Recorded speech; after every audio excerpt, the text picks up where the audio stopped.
warahmatullahi wabarakatuh. Alhamdulillah rabbil alamin. Nasta'inu ala umuri dunya wa din. Wassalatu wassalamu ala asyrafil anbiya wal mursalin wa ala alihi washabihi ajmain. Amma ba'du. Segala puji bagi Allah yang telah memberikan kita nikmat. Salawat berserta salam semoga tercurahkan kepada junjungan kita Nabi besar Nabi Muhammad sallallahu alaihi wasallam. Saya Wahyu dari kelompok 10 akan menjelaskan tentang tarikh tasyrik di negara-negara ASEAN masa kini. ASEAN merupakan suatu organisasi perhimpunan bangsa-bangsa di Asia Tenggara. Didirikan di Bangkok 8 Agustus 1967. ASEAN mayoritas penduduknya umat muslim. Seperti Federasi Malaysia, Islam menjadi agama resmi. Kerajaan Brunei Darussalam. Negara Indonesia penduduknya mayoritas adalah sekitar 90% beragama Islam. Burma sebagian kecil penduduknya beragama Islam. Republik Filipina, Kerajaan Muang Thai, Kampuchea, dan Republik Singapura.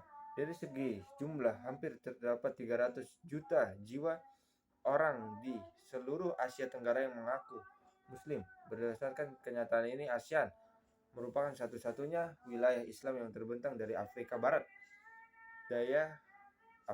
Daya hingga Asia Selatan yang memiliki penduduk muslim terbesar. Contoh yang pertama, Malaysia adalah negara yang berdiri pada 31 Agustus 1957 yang dipimpin oleh Perdana Menteri pertamanya Tengku Abdul Rahman. Implementasi hukum Islam di Malaysia tampak dari kodifikasi yang dilakukan yang telah melewati 3 fase, yaitu periode Melayu, penjajahan Inggris, periode kemerdekaan. Yang kedua, masuknya Islam ke Brunei, sejalan dengan masuknya Islam ke Nusantara, dan setidaknya terjadi setelah Malaka jatuh ke tangan Portugis tahun 1511 Masehi. Brunei Darussalam dalam peta kesultanan di seluruh Nusantara Asia Tenggara ini ada sebagai sebuah kerajaan yang sudah tergolong tua usianya.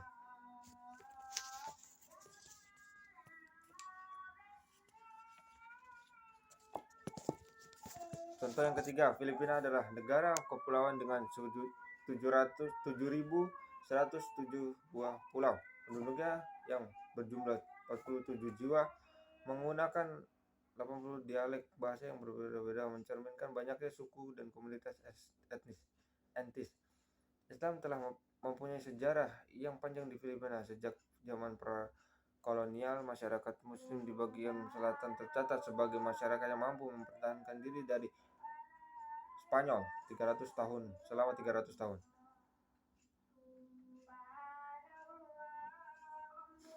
Konsep pemikiran Komite UU Kepresiden dipengaruhi oleh teori konstitusi klasik ini. Dalam mengkaji ajuan undang-undang tentang administrasi Undang-Undang Islam 1974 yang dipersiapkan oleh staf riset dan juga dalam rancangan tentang Kitab Undang-Undang Perseorangan Muslim Filipina. Yang selanjutnya, negara bukan Islam yang berjulukan negara Gajah Putih tercatat mayoritas muslim yang berjumlah sekitar 5% saja, atau 1.500.000 jiwa dari penduduk Thailand. Mayoritas muslim tinggal di wilayah selatan, khususnya Patani.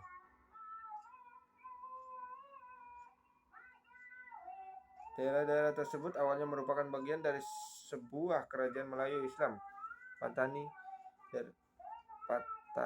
Darussalam, daerah yang sekarang disebut Thailand Selatan pada masa dahulu berupa kesultanan yang merdeka dan berdaulat. Di antara kesultanan yang terbesar adalah Patani. Selanjutnya, perkembangan Islam di Singapura. Boleh dikatakan tidak ada hambatan, baik dari segi politik maupun birokratis. Muslim di Singapura kurang lebih 15% dari jumlah penduduk, yaitu kurang lebih 476.000 orang Islam. Sebagai tempat pusat kegiatan Islam, ada kurang lebih 80 masjid yang ada di sana. Pada tanggal 1 Juli 1968 dibentuklah MUIS Majelis Ulama Islam Singapura yang mempunyai tanggung jawab atas aktivitas keagamaan, kesehatan, pendidikan, perekonomian, kemasyarakatan dan kebudayaan Islam. Selanjutnya, Islam di Indonesia merupakan salah satu dari 7 cabang peradaban Islam sesudah hancurnya persatuan peradaban Islam berpusat di Baghdad tahun 1258 Masehi. Kedatangan Islam dan penyebarannya kepada golongan bangsawan dan rakyat pada umumnya dilakukan secara damai. Menurut Uka Candasasmita, saluran-saluran Islamisasi yang berkembang ada 6, yaitu saluran perdagangan, saluran perkawinan, saluran tasawuf, saluran pendidikan, saluran kesenian, saluran politik. Sebenarnya penerapan hukum Islam sudah lama. Hukum Islam sudah lama dilaksanakan di Nusantara sebelum masa kolonial. Perkembangan hukum Islam di Indonesia dari masa kolonial sampai kemerdekaan yaitu 1. Masa kolonial. Teori di dalamnya terdapat teori credo, teori reception in complex, teori resepsi exit. 2. Setelah kemerdekaan. Ketika Indonesia menyatakan kemerdekaannya pada tanggal 17 Agustus 1945, upaya untuk melakukan pembaharuan hukum warisan kolonial mulai dicanangkan. Walaupun dalam rangka menghindarkan kekosongan hukum warisan kolonial itu masih tetap diberlakukan sesuai bunyi aturan peralihan pasal 2 dari Undang-Undang Dasar 1945. Semua badan negara dan peraturan yang ada masih langsung berlaku selama belum diadakan yang baru menurut Undang-Undang Dasar ini. Ya, demikian dari saya. Kurang lebihnya saya mohon maaf.